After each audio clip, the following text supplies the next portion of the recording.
In your health news, just last week, the FDA approved a pill that's being called the female Viagra. The drug is called Addyi or flibanserin and is meant to help premenopausal women with a low sex drive. So how does it work and what are some of the potential side effects? Dr. Mitch Goldman is here now, as he is every Tuesday, to talk more about this new pill. Thanks for being here. It's great to be here. Well, Dr. G, it's called female Viagra, but truth be told, this is a very different kind of drug than the male version. Addyi was originally developed as an antidepressant, so we're talking about more of a brain-altering drug here. Explain the difference between the two. Well, it's a big difference. Essentially, Viagra just allows a man to maintain an erection. Has nothing to do with a man's sexual desire, but Addyi actually works, as you just said, as an antidepressant, and so they found in doing studies on antidepressants that about 10% of the women also had an increased sexual desire. And even though there's a lot of side effects with it, and it really isn't a great antidepressant, it was about 10% better than placebo.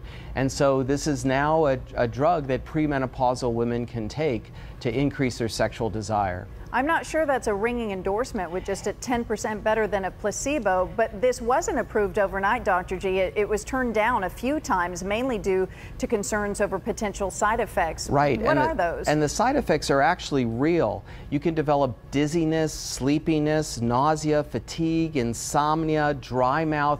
That's just some of it. And interestingly, when they tried to go through the FDA to get it approved, they just didn't test it on women. They actually tested it on men. So it's very interesting and political of why it got approved. But what I'm concerned about is it's really not the premenopausal sexual desire that we should be concerned about. It's women that have had 1 or 2 pregnancies and they have a loosening of their vaginal area, because when you have a vaginal delivery, it stretches things out. And so the better way to treat it is to actually try to tighten those areas up, and there's a number of non-invasive treatments that can be performed, like ThermiVa with a radio frequency, that can actually tighten up the vaginal area, which also will at many times cure incontinence, urinary problems that women can have.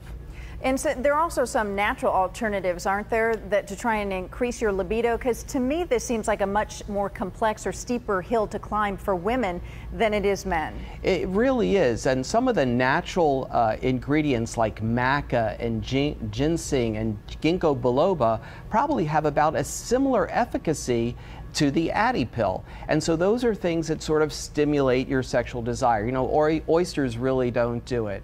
But in the woman that has had 1 or 2 babies from a vaginal delivery, the most important way is actually to tighten up that area to reestablish the normal collagen or stiffness, and that will actually bring more to sexual desire than just taking a pill. And Dr. G, real quickly, is there a danger in calling this the female Viagra because it is so vastly different? It's politics and it makes news, and people know what Viagra is, and so that's why they're going to call it that.